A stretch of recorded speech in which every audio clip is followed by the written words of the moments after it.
It's a pleasure to have you on this very important occasion, and a special thanks to Sorcha for moderating this session, and to all the key speakers today. We're very privileged to have you online.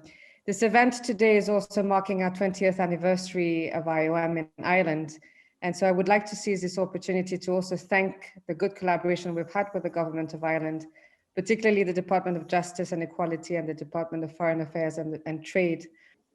In line with the theme for this year's celebration and achieving Goal 5 of the SDGs and its targets, allow me to amplify the Global International Women's Day message from the UN Secretary General, and I quote, "As we recover from the pandemic, support and stimulus packages must target women and girls specifically, including through investments in women-owned businesses and the care economy. Pandemic recovery is our chance to leave behind generations of exclusion and inequalities. Whether running a business or a popular movement, women are delivering for all and driving progress towards the Sustainable Development Goals. It is time to build an equal future. This is a job for everyone and for the benefit of everyone." So on my behalf and the International Organization for Migration in Ireland, I'd like to wish you all a happy International Women's Day. We are aware that there are many barriers and challenges that continue to impact on women's life. In particular, we are still very far away from having to achieve gender equality in terms of women participation into politics or into decision making. So access to opportunities still remain a huge problem. Promotion of women, in particular, in engaging in different levels of decision making has still continued to be a huge dilemma. I also want to acknowledge the role of women during this time of COVID-19. They have been at the forefront of the services, women as carers, women as nurses, women as parents who have actually to stay in their houses with the children during lockdown. So actually needed to reaffirm and acknowledge their effort, but also their courage to be able to hold things together during this time. But it's also very important to remember that we also need to be at the forefront of preparing for informing policies and developing strategies when we are coming out of this pandemic. That it's very important that women are at the forefront of informing policies that we may come up with, but also strategies. Thanks so much, LALINI, for inviting me to chair today's event, and to everyone who's come along to listen, and most importantly to our brilliant speakers, and also to AkiDwa for co-chairing the event. We've got a lot to cover and not a huge amount of time to do it, but I wanted to open with a tweet that I read this morning when I was just doing some background research for today's discussion. It's a tweet that was sent by a woman called Hannah DC. She works with the Institute of International and European Affairs and is part of Labour Women. I should say she doesn't know I'm reading out this tweet, but I just spotted it. And what she wrote was, "I used to love International Women's Day, but a year into the pandemic, I feel hollow looking at many of the IWD 2021 events. Where is the paid sick leave? Where is paid maternity and parental leave? Where is publicly funded childcare? These are the things that create gender equality." And I think that tweet sums up very well that discussions are important, talking is important, but without action, we're going to continue coming back each year and having the same conversations. And obviously, as I said in my introduction, the issues that women face are so much more heightened this year because of the COVID-19 pandemic. For anyone who doesn't know, in August of last year, the UN Secretary General Antonio Guterres said that the pandemic had already, at that point, reversed decades of limited and fragile progress on gender equality and women's rights. And he said, without a concerned response, we risk losing a generation or more of gains. That's very strong language. So, I mean, I'd like to put that to our panel. How concerned are you about SAIDA was just saying there about having a female leader in power for more than 3 decades. And we have seen in recent decades, women rising to positions of power in many countries around the world. Not enough, obviously, but slowly but surely it's happening.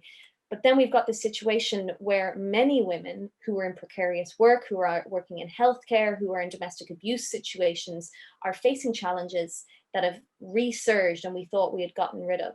So I might put that to you first, Sonia. I mean, how worried are you on a national Ireland, but an international scale about the the steps back and the railing back that has happened in the last year?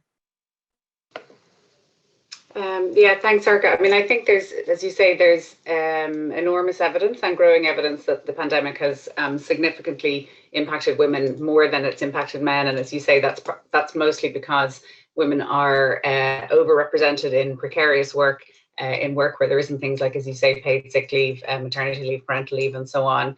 And also obviously in caring professions, in healthcare and other professions.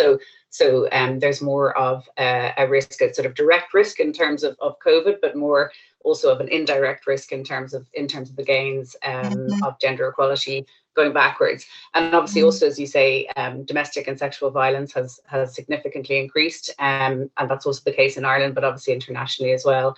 And the ability of women to escape or to leave situations where they are under threat and under threat of violence domestically is much more constrained now than it was before COVID. The impact of, for instance, schools closing definitely has more of an impact in general on women than on men. I think for all parents it's difficult, and it's very difficult for parents to try and balance work and family life anyway. And particularly when children are at home from school and there's a homeschooling and a looking after of children aspect, which gets added on to paid work as well. But certainly I think for women that has been more difficult, and the burden has fallen more on women than on men. A couple of months ago, I, in frustration, sent a tweet saying, paid work done at home is a full-time job, minding children is a full-time job, homeschooling is a full-time job. 3 jobs divided by 1 person still means 1 person and 3 jobs. And there's a tendency, I note, in the media and even in political discourse as well, to downplay the idea of domestic responsibilities and trying to work full time at the same time as, perfectly feasible, because you're sure you're doing it all from home anyway, so what does it matter? And I think that's very, it's extraordinarily irritating, but I think it's worrying also because, again, it feeds into the idea that somehow paid work is work, but unpaid work is not work.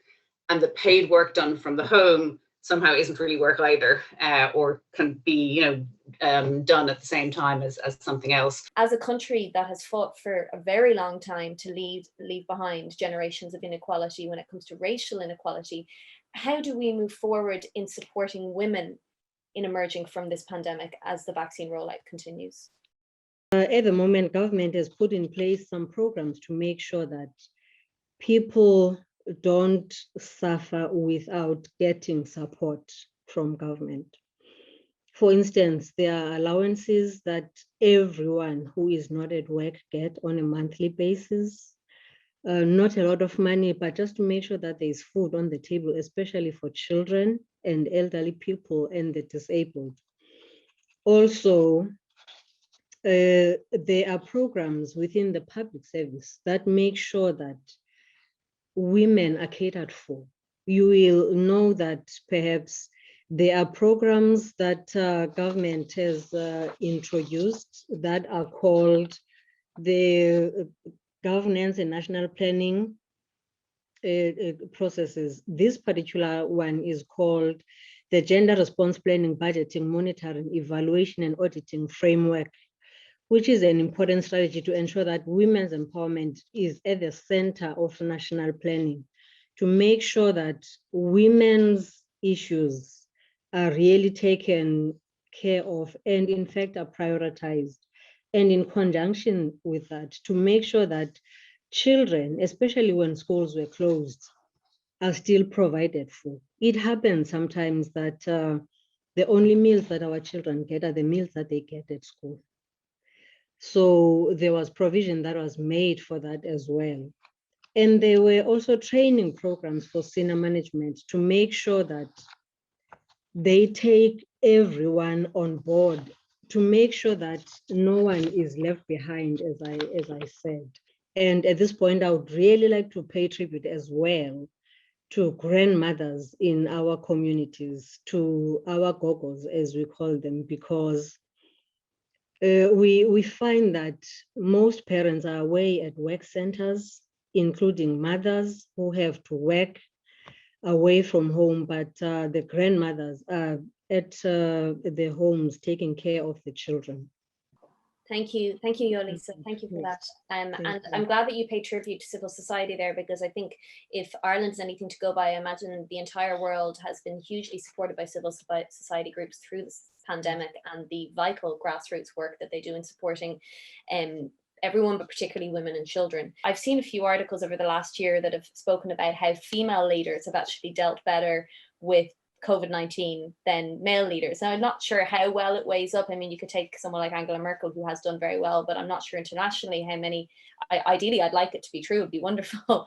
But I think one of the agreements is that in response to this health crisis, there needs to be male and female voices. That if we're going to create a response that builds an equal world that supports both women and men, boys and girls, women need to have their voices included in government and policy decisions.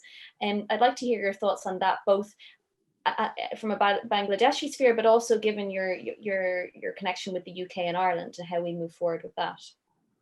You know, few of the criteria they just mentioned that why did women heads of government did well. I think all those governments were trying to find the vulnerable. They were addressing the vulnerable. If you address the vulnerable, look after their livelihood. So what she did, our Prime Minister did, is she sent this, there's a 5,000 taka financial package that would be given by mobile phone to each person who we have daily wagers, that particular group. So it's the most vulnerable, because, what COVID has done is, even if you're doing brilliantly, our growth rate was 8.19% in 2019-20.